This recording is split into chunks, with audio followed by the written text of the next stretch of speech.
Assalamualaikum warahmatullahi wabarakatuh.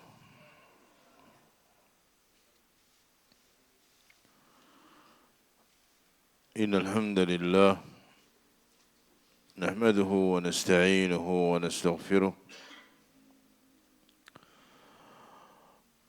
na'udzu billahi min shururi anfusina wa sayyiati a'malina. Man yahdihillahu fala mudilla lahu wa man yudlil fala hadiya lahu. Asyhadu an la ilaha illallah wahdahu la syarika lahu wa asyhadu anna Muhammadan abduhu wa rasuluh. Allahumma salli wa sallim wa barik ala abdika wa rasulika Muhammad wa ala alihi wa sahbihi wa man istanna bisunnatihi wa iktafa atharahu ila yaumiddin. Amma ba'd. Allahumma anfa'na bima 'allamtana wa 'allimna bima yanfa'una warzuqna 'ilman nafi'a. Allahumma arina al-haqqa haqqa warzuqna ittiba'ah wa arina al-batila batila warzuqna ijtinabah. Ikhwani fi din, azakumullah. InsyaAllah kita lanjutkan kajian kita. Kita masih membahas tuduhan-tuduhan yang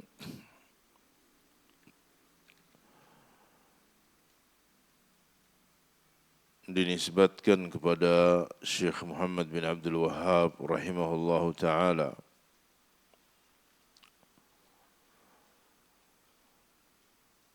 Di antaranya yang dituduhkan oleh seseorang yang bernama Ibnu Suhaim yang sezaman dengan beliau. Dan ini juga membantah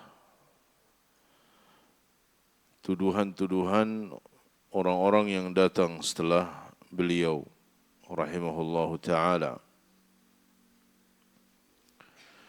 Qala rahimahullah,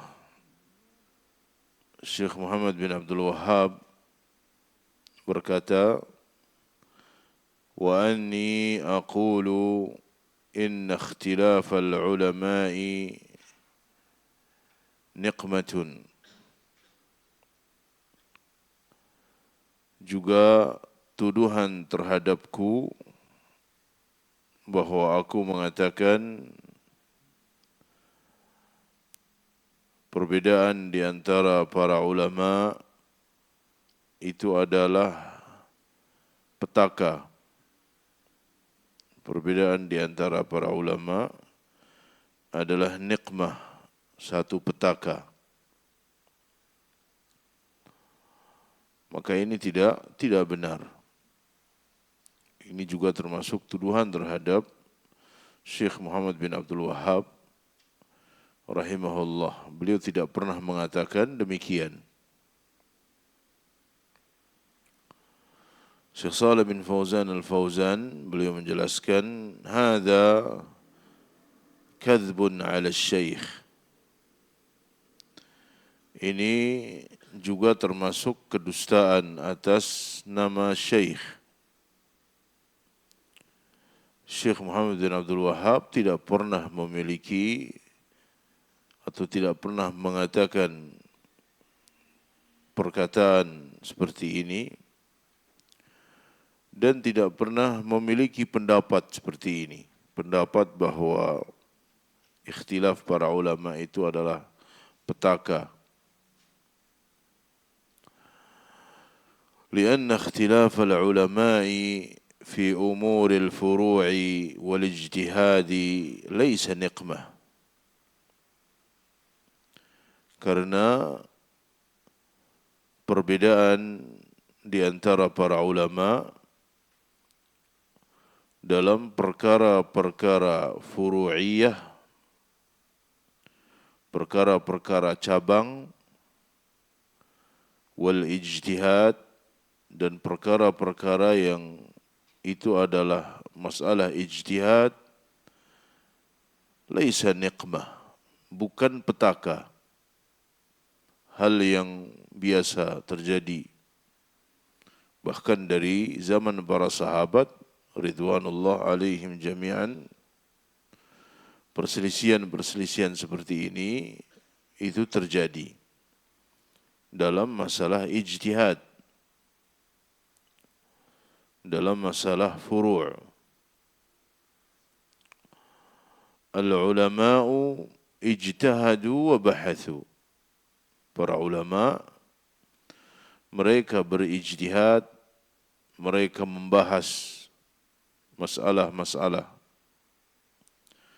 baik masalah-masalah yang berkaitan dengan fiqhiyah, masalah-masalah fikih yang itu adalah masail ijtihad. Ya, di dalamnya terdapat masalah-masalah yang dibangun di atas ijtihad. Masalah yang furu'iyah. Wabahathu, jadi mereka berijtihad dan mereka membahas. Bahkan juga dalam masalah-masalah akidah. Karena dalam masalah fikih itu ada usuliyah, ada masalah-masalah yang prinsip yang tidak boleh seseorang itu berbeda tentang wajibnya salat, wajibnya zakat, puasa pada bulan Ramadan. Itu adalah perkara-perkara yang usul dalam fikih. Ada masalah yang furu'iyah, yang di situ terjadi perbedaan di antara para ulama. Permasalahan yang para ulama berijtihad di dalamnya. Juga dalam masalah akidah, ada masalah usuliyah, ada masalah furu'iyah. Masalah usuliyah tentang iman. Beriman kepada Allah, kepada hari akhir, kepada para malaikat, dan seterusnya rukun iman yang 6. Beriman dengan semua yang dikabarkan oleh Nabi SAW tentang apa yang terjadi setelah kematian, adanya siksa kubur, nikmat kubur, fitnah kubur, adanya syafaat, ya, adanya mizan, hisab, qantarah, sirat dan seterusnya. Itu adalah masalah-masalah usul. Ada masalah-masalah furu' yang para ulama berbeda pendapat, dan itu terkait dengan masalah akidah, tetapi mereka berijtihad dan berbeda pendapat. Seperti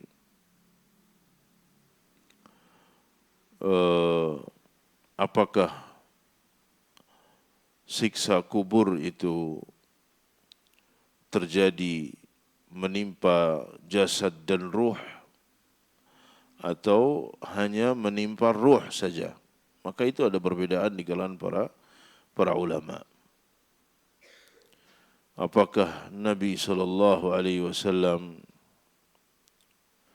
melihat Allah di dunia atau tidak ketika beliau melakukan Mi'raj? Ya, itu terjadi perbedaan. Jadi termasuk masalah furu'iyah dalam masalah akidah. Fa in asabu falahum ajran. Dalam masalah ijtihad, siapa yang benar di dalam ijtihadnya, maka dia mendapatkan 2 pahala. Wa in akhta'u falahum ajrun wahid. Dan jika mereka keliru, maka mereka memiliki satu pahala. Jadi dalam masalah ijtihad, sebagaimana Nabi SAW bersabda, "Idza ijtahada al-hakim fa asaba falahu ajran." Jika berijtihad seorang hakim dan benar ijtihadnya, dia dapat 2 pahala. Wa in akhta'a falahu ajrun wahid. Jika keliru, dia akan dapat 1 pahala. Dan masalah ijtihad tentunya masalah yang dibangun di atas dalil. Ya, masalah yang dibangun di atas dalil, bukan masalah yang tidak ada dalilnya. Kita katakan bahwa ini adalah masalah ijtihad karena dia dibangun di atas dalil, hanya terjadi ijtihad yang berbeda di dalam memahami dalil. Adapun yang tidak ada dalilnya, tidak bisa kita mengatakan bahwa itu adalah masalah ijtihad. Untuk umpamanya perayaan Maulid dan seterusnya, dikatakan ini adalah perkara ijtihad, tidak benar. Karena tidak ada asal usulnya bagaimana dikatakan sebagai perkara ijtihad. Jadi perkara yang ijtihad, perkara yang memang dibangun di atas dalil. Kemudian para ulama berijtihad, berbeda di dalam ijtihad mereka, di dalam istinbat mereka dari dalil. Fal ijtihadu matlub, maka ijtihad ini dituntut. Wal ikhtilafu fihi la yudhammu, dan perbedaan di dalam masalah ijtihad itu tidak dicela. Ya. Perbedaan dalam masalah ijtihad itu tidak dicela. Tetapi tidak semua ikhtilaf itu ikhtilaf yang sifatnya ijtihad. Ya. Tidak mesti bahwa ikhtilaf itu, perbedaan itu adalah ijtihad, tidak mesti. Ya. Dan jika terjadi ikhtilaf di dalam masalah ijtihadiyah, maka itu tidak tercela. Fassahabatu radhiyallahu anhum kanu yakhtalifuna fil fatwa. Dahulu para sahabat ridwanullah alaihim jami'an, mereka berbeda pendapat di dalam fatwa. Semua memiliki ijtihad sendiri. Kullun yaqulu bihasabi ma dhahara lahu min ad-dalil. Semua para sahabat berpendapat sesuai dengan apa yang nampak baginya dari dalil. Sehingga sebagian sahabat berijtihad, sebagian lain berijtihad, dan terkadang mereka berbeda pendapat dalam masalah ijtihad ini. Fahadha an-naw' min al-ikhtilaf mahmud. Maka ikhtilaf, perbedaan seperti ini itu terpuji, tidak masalah jika memang itu adalah masalah yang ijtihad. Li'annahu bahthun 'anil haqq, karena itu adalah upaya mencari kebenaran. Amma al-ikhtilaful madhmum fahuwa al-ikhtilafu fil haqq. Adapun perbedaan yang tercela itu adalah perbedaan di dalam kebenaran. Satu kebenaran yang jelas dalilnya. Kemudian ada yang berbeda, ada yang menyelisihi.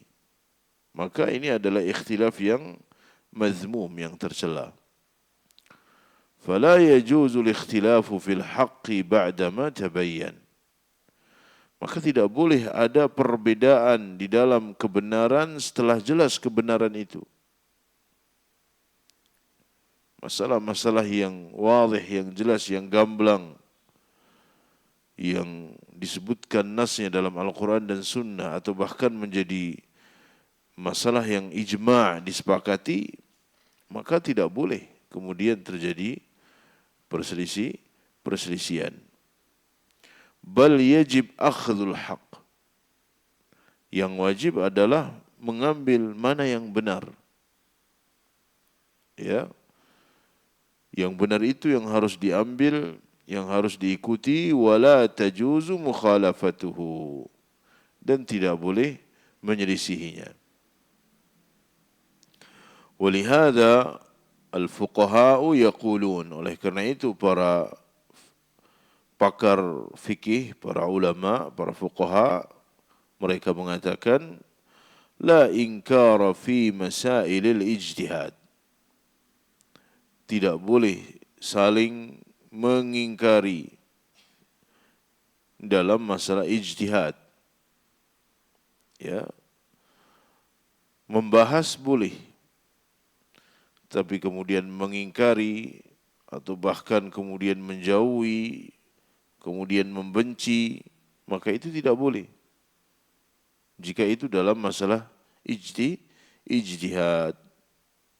Seperti masalah-masalah fikih. Dan jika antum buka bab-bab fikih atau kitab-kitab fikih para ulama, tidak ada satu bab dari bab-bab fikih kecuali di situ ada perbedaan di kalangan para ulama. Dalam bab taharah, ya pasti ada perbedaan di dalamnya. Bab taharah, kemudian bab masalah wudu, masalah haid, masalah nifas, pasti ada perbedaan pendapat di kalangan para ulama.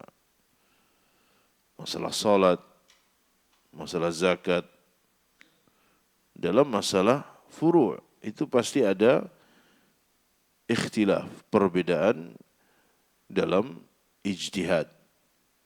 Maka la inkara fi masail al-ijtihad. Kemudian beliau memberikan contoh tahiyatul masjid waqtan nahi.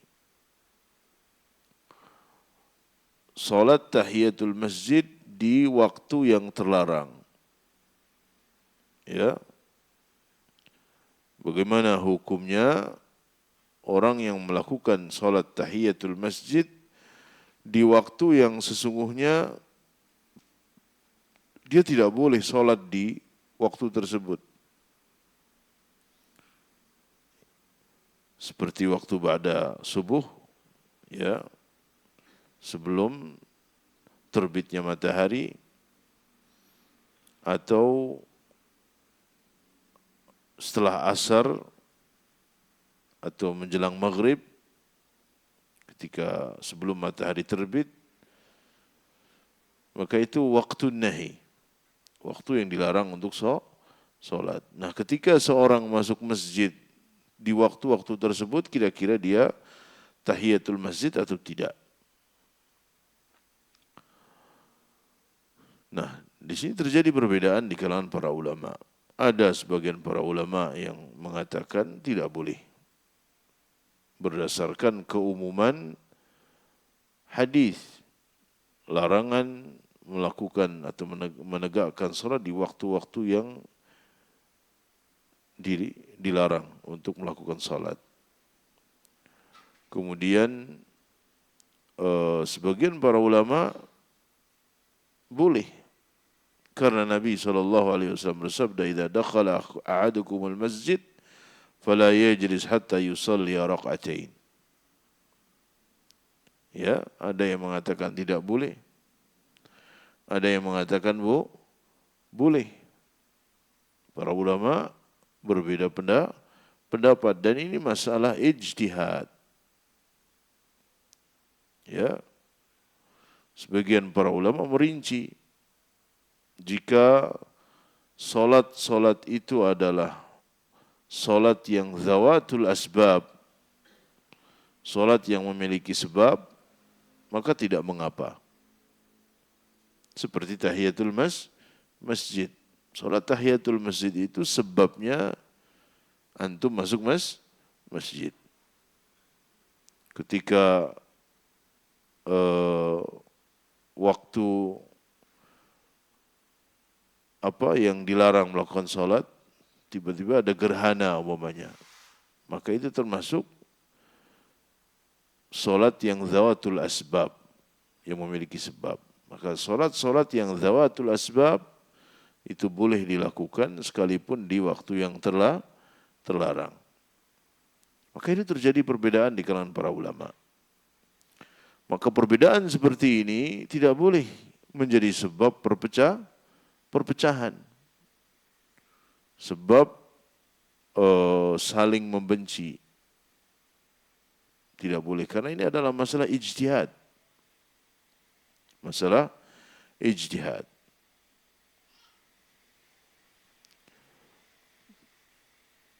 Apakah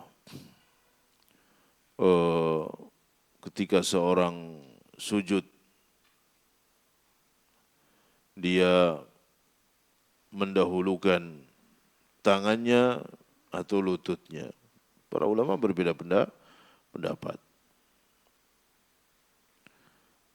Apakah setelah bangun dari ruku dia kembali meletakkan tangannya di atas dadanya atau melepaskannya? Para ulama berbeda pendapat.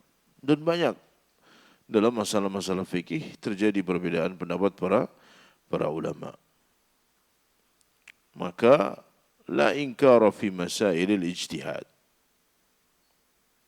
Tapi perlu kita ketahui bahwa al-haqqu wahid. Kebenaran itu satu. Kebenaran itu satu. Sekalipun terjadi perbedaan di kalangan para ulama, mana yang kita ambil, mana yang paling dekat dengan dalil. Ya. Karena yang paling utama adalah kita kembali kepada dalil dari Al-Quran dan sunnah Nabi sallallahu alaihi wasallam. Qalu hadza 'amun fi awqatin nahi wa fi ghairiha. Ada para ulama yang mengatakan berdasarkan hadis ini bahwa ini umum. Disyariatkannya salat tahiyatul masjid itu umum, baik di waktu-waktu yang terlarang ataupun waktu-waktu yang tidak terlarang. Li'annaha min zawatil asbab. Karena salat tahiyatul masjid itu termasuk solat yang memiliki sebab. Dia dilakukan karena ada sebabnya. Dia dilakukan karena ada sebabnya. Solat gerhana karena ada gerhana. Karena ada gerhana. Maka dia termasuk solat zawatul asbab. Bainamal jumhur yaqulun. Jumhur para ulama mereka mengatakan waqtun nahi la yusalla fihi. Jumhur para ulama mengatakan bahwa waktu yang terlarang itu tidak boleh seseorang melakukan solat. La tahiyatul masjid wala ghairaha minan nawafil. Ya, tidak boleh melakukan solat termasuk tahiyatul masjid ataupun solat-solat yang lain dari solat-solat sunnah. Lianna Nabi sallallahu alaihi wasallam نهى عن الصلاة بعد العصر حتى تغرب الشمس ونهى عن الصلاة بعد الفجر حتى ترتفع الشمس. Karena Nabi melarang salat setelah asar sampai tenggelam matahari. Beliau juga melarang salat setelah fajar sampai matahari meninggi. Faqaddamu umuman nahi ala umumil amr. Maka jumhur para ulama mendahulukan keumuman larangan ini atas keumuman perintah, yaitu perintah solat tahiyatul masjid. Ini sifatnya umum, tapi dia umumul amr, perintah yang sifatnya umum. Sedangkan larangan solat di waktu-waktu yang tadi disebutkan itu adalah umumun nahi, keumuman larangan. Faman akhadha bihadzal qaul fa innahu la yunkaru alaihi. La yunkaru alaihi. Siapa yang mengambil pendapat yang pertama, artinya dia tetap sholat, maka tidak perlu untuk diingkari. Faman akhadha bihadzal qaul fa innahu la yunkaru alaihi wa man akhadha bil qaul al awwal fala yunkaru alaihi. Yang mengambil pendapat pertama ya tidak perlu diingkari, yang mengambil pendapat kedua tidak perlu diingkari. Semua sesuai dengan ijtihadnya. Dan dalam masalah ijtihad tidak bisa kita memaksakan orang untuk sependapat dengan kita dalam masalah ijtihad. Ijtihad orang tidak mengharuskan kita. Ijtihad kita juga tidak mengharuskan orang lain. Semua sesuai dengan ijtihadnya. Ya. Nah, ini masalah yang ijtihad yang mereka memahami atau berbeda di dalam memahami dalil. Maka masailul ijtihad itu masalah yang dibangun di atas dalil. Makanya para ulama mengatakan walaysa kullu khilafin jaa mu'tabara illa ma kana lahu nasibun minan nadhari. Tidak semua masalah yang dilihatnya khilaf itu dianggap khilaf. Tapi masalah dianggap sebagai ijtihad, masalah ijtihadiyah jika memang dia berdiri di atas dalil. Kalau yang satu bid'ah, yang satu enggak bisa kita katakan itu masalah ijtihad. Yang satu ada dalilnya, yang satu enggak ada dalilnya. Enggak bisa kita katakan itu masail ijtihad. Masail ijtihad itu masalah yang dibangun di atas dalil.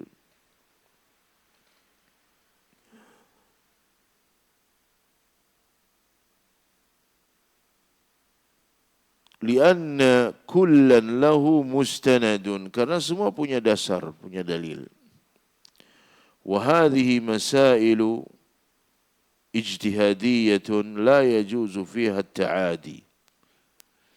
Perbedaan di dalam masalah ijtihad tidak boleh kemudian menimbulkan permusuhan. Yang satu mengatakan cadar wajib, yang satu tidak wajib, bermusuhan enggak boleh. Ya. Tidak boleh. Yang satu mengatakan qasar, ya perjalanan tertentu sudah termasuk qasar, yang satu tidak, kemudian menjadikan terjadinya permusuhan, saling mengingkari. Maka ini tidak boleh. La yajuzu fiha ta'adi. Fas-sahabatu yakhtalifun wa hum ikhwah.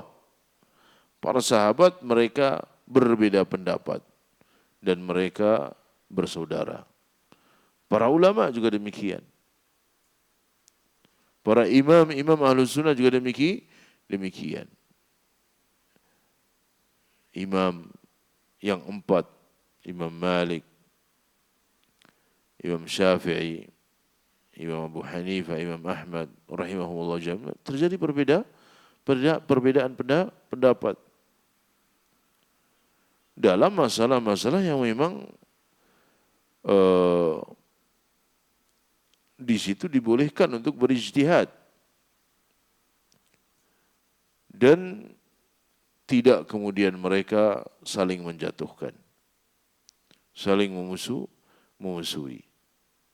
Terjadi perbedaan di antara Al-Imam Abdul Aziz bin Abdullah bin Baz umpamanya dengan Al-Imam Al-Albani rahimahumullah jami'an dalam banyak masalah.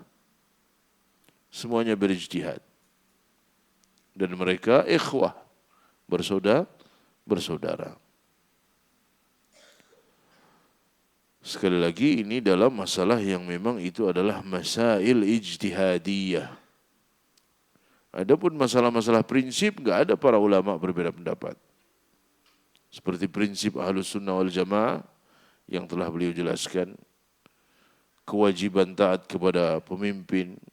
Enggak bisa di situ ada perbedaan. Karena itu menjadi prinsip Ahlus Sunnah. Yang berbeda dengan prinsip itu dia bukan Ahlus Sunnah. Ya, Ahlus Sunnah mengimani adanya haud bagi Nabi SAW. Yang mengingkarinya dia bukan Ahlus Sunnah. Yang mengingkari syafaat bukan Ahlus Sunnah. Yang mengingkari azab kubur bukan Ahlus Sunnah. Karena itu adalah masalah-masalah yang usul. Ya, masalah-masalah yang usul. Wan Nabiyyu sallallahu alaihi wasallam lamma raja'a min al-ahzab, Nabi sallallahu alaihi wasallam setelah pulang dari perang Ahzab atau perang Khandaq, kemudian beliau mengetahui pengkhianatan Bani Quraidah, jahaza as-sahabata li ghazwi Yahudi Bani Quraidah. Maka beliau mempersiapkan pasukan, mempersiapkan para sahabat untuk memerangi Yahudi Bani Quraidah yang berkhianat. Faqala, maka Nabi SAW bersabda, la yusalliyanna ahadun al-asra illa fi Bani Quraidah. La yusalliyanna ahadun al-asra illa fi Bani Quraidah. Nabi bersabda, janganlah salah seorang di antara kalian salat asar kecuali di Bani Quraidah. Nah, sabda Nabi SAW ini, para sahabat ridwanullah alaihim jami'an berbeda di dalam memahami sabda beliau. Ba'dus sahabati qala, sebagian para sahabat mengatakan, maqsudur Rasuli sallallahu alaihi wasallam al-mubadarah. Sebagian para sahabat memahami bahwa Nabi bersabda, la yusalliyanna ahadun al-asra illa fi Bani Quraidah. Maksud Nabi itu agar kita bersegera berangkat, supaya ketika salat asar kita sudah sampai di Bani Quraidah. Sebagian para sahabat memahami demikian. Walaisal maqsudu alla nusalliya illa indama nasilu Bani Quraidah fasallu fit tariq. Bukan maksudnya bahwa kita tidak salat asar kecuali ketika kita sampai di Bani Quraidah. Bukan itu maksud Nabi, kata sebagian sahabat. Nabi menginginkan supaya kita segera, bukan berarti kita tidak salat asar kecuali ketika sampai di Bani Quraidah. Maka sahabat yang memahami demikian, sallau fit tariq, mereka pun salat di jalan. Karena sampai Bani Quraidah sudah asar, belum sampai di Bani Quraidah. Maka mereka salat di jalan. Wal ba'dul akhar qalu, sahabat yang lain memahami, ar-rasulu yaqul, Nabi SAW bersabda, la yusalliyanna ahadun al-asra illa fi Bani Quraidah. Artinya apa? Sahabat ini memahami kita sampai atau tidak sampai di Bani Quraidah, salat asarnya di Bani Quraidah. Antum paham? Bisa dipahami ya?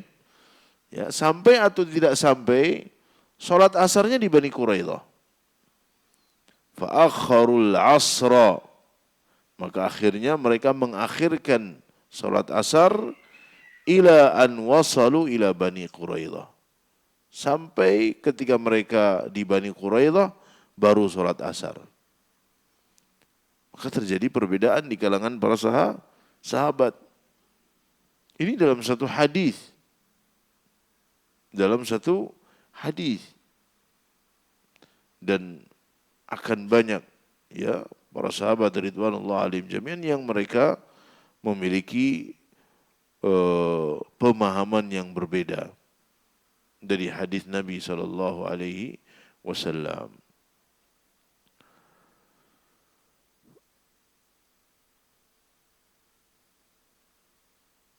Taib.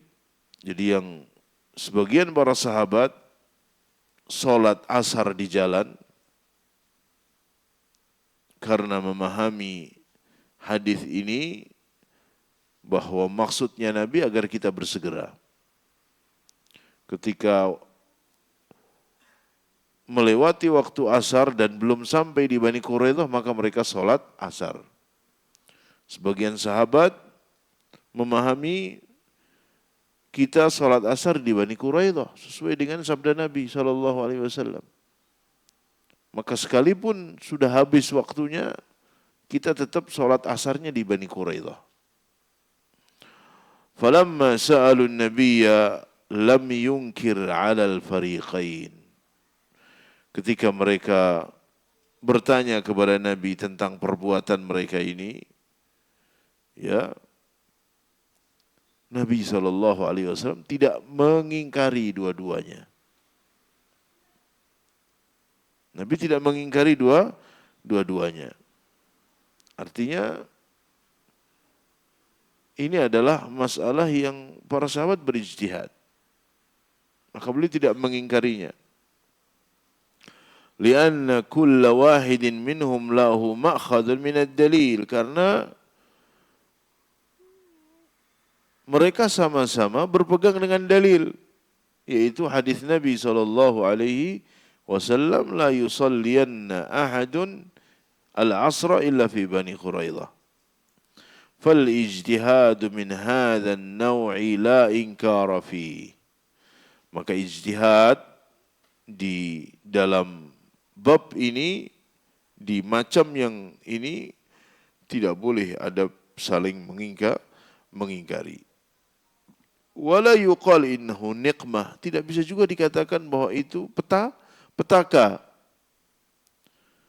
Bal yuqal, tapi kita katakan innahu ijtihadun wa bahthun 'anil haq. Ini adalah ijtihad dan usaha untuk mencari kebenaran. Maka tuduhan bahwa syekh mengingkari adanya perbedaan para ulama, ini adalah tuduhan yang tidak benar. Beliau tidak pernah mengatakan seperti itu. Beliau juga tidak pernah berpendapat seperti itu. Ya.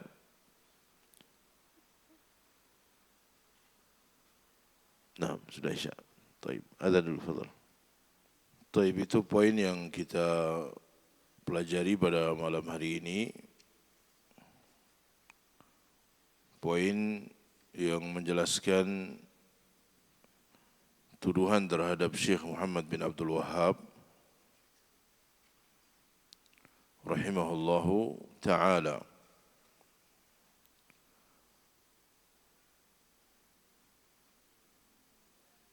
Nah, mungkin ada pertanyaan yang bisa saya jawab insyaAllah.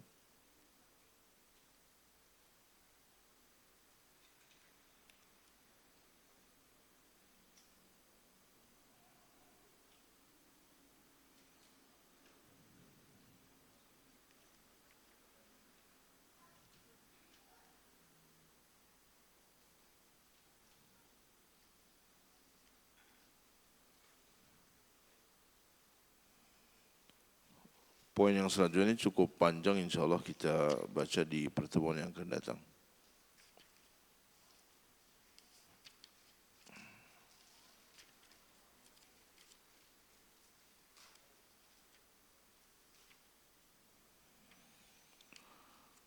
Tapi kalau tidak ada kita akhiri dengan, nah silakan.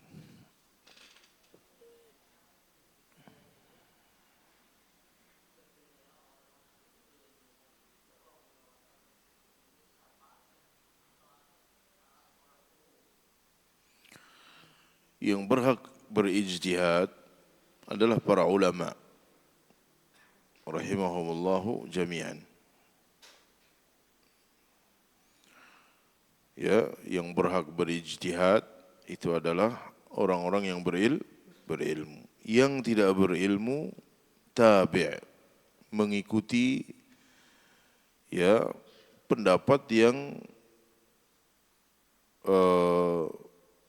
sesuai dengan dalil atau pendapat yang lebih kuat menurut dia, lebih cenderung kepada kebenaran, lebih cenderung kepada dalil, maka itu yang dia pilih.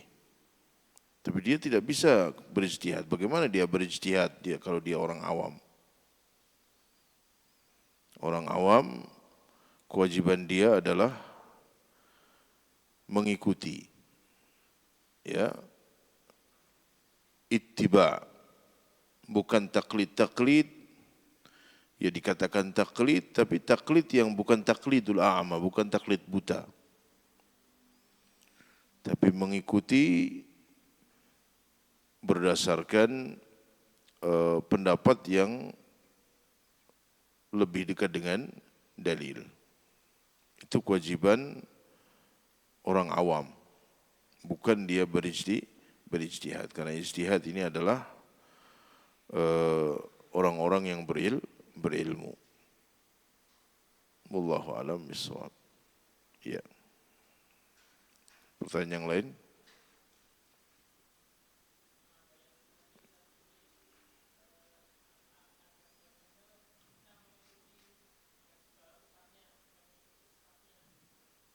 Ya.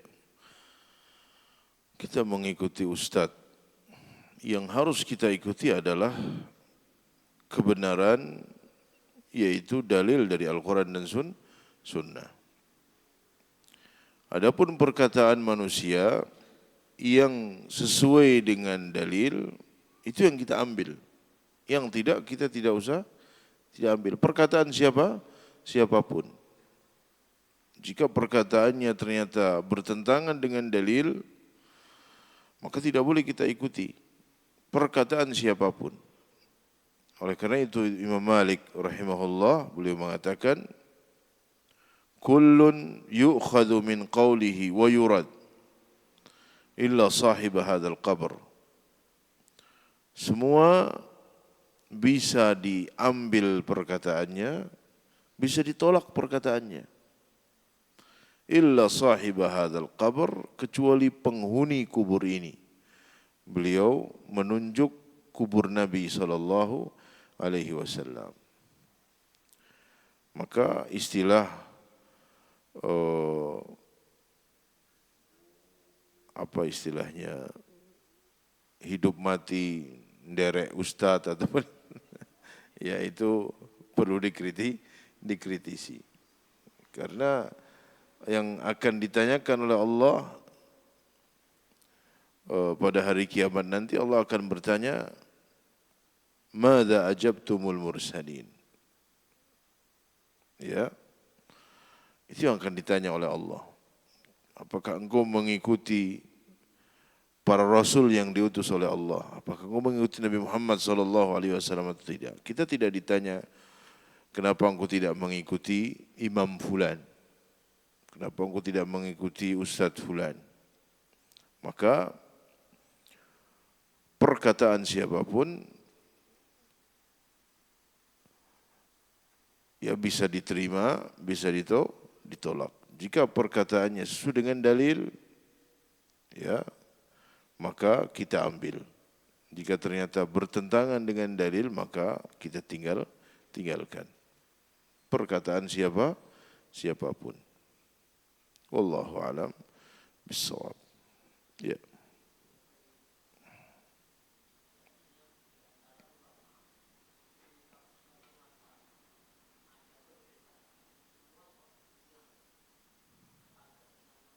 Ya.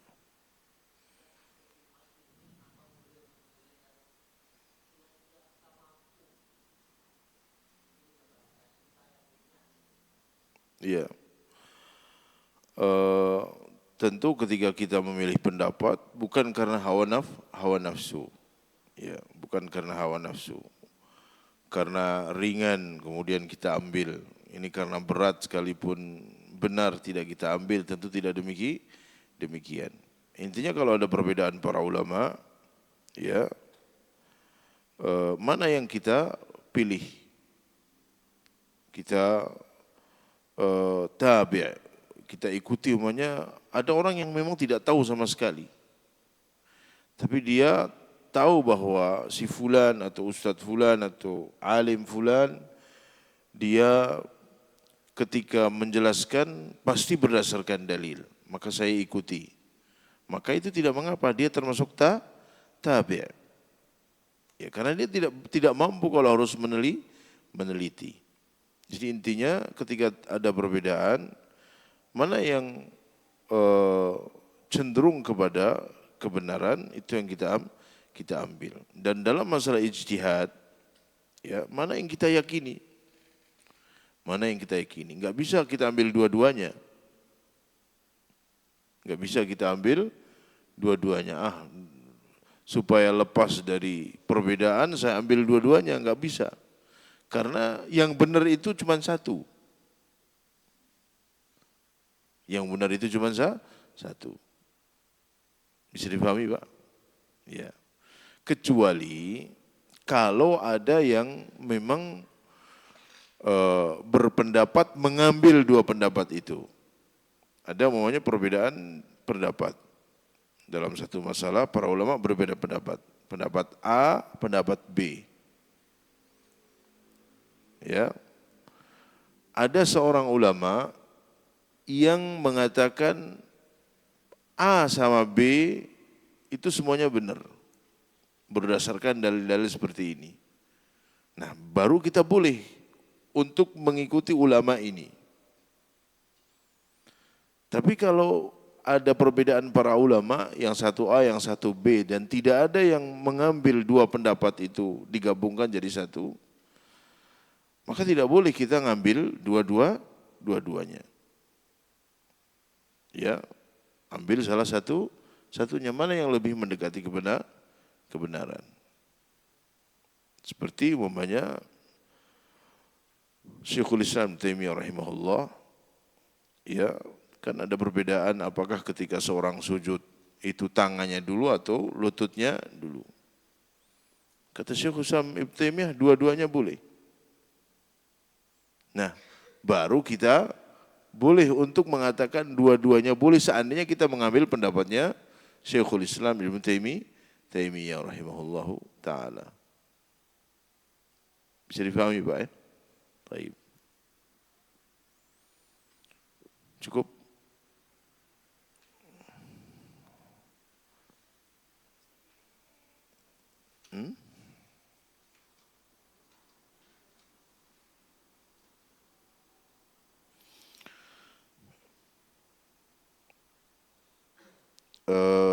Ketika mau berdiri setelah sujud,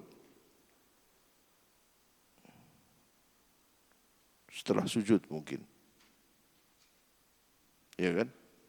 Ya, selalu iftirash, mengepalkan tangannya ada lia, itu disebutkan oleh Syekh Al-Albani rahimahullah dalam sifat salat Nabi. Ya. Itu juga terjadi perbedaan di kalangan para ulama. Ada yang mengepalkannya seperti apa, ya. Intinya itu masalah-masalah yang ijtihad. Jadi kalau ada yang melihat seperti ini atau melihat seperti ini, jangan kemudian diingkari. Apalagi dijauh. Yang satu menggerak-gerakkan jari, yang satu enggak. Ada kemudian terjadi permusuhan. Adapun membahas secara ilmiah enggak masalah. Ya, terjadi dialog secara ilmiah dalam masalah ini, itu tidak masalah. Tapi pada akhirnya tidak kemudian masalah ijtihad itu mengharuskan orang lain. Wallahu alam bishawab. Yang tadi bisa dibaca dalam kitab Sifat Salat Nabi karya Syekh Al-Albani rahimahullah ta'ala atau mukhtasarnya yang ditulis oleh murid beliau Syekh Ali Hasan Al-Halabi rahimahullahu ta'ala. Wallahu alam bissawab wa sallallahu ala nabiyyina Muhammad wa ala alihi wa sahbihi wasallam. Assalamualaikum warahmatullahi wabarakatuh.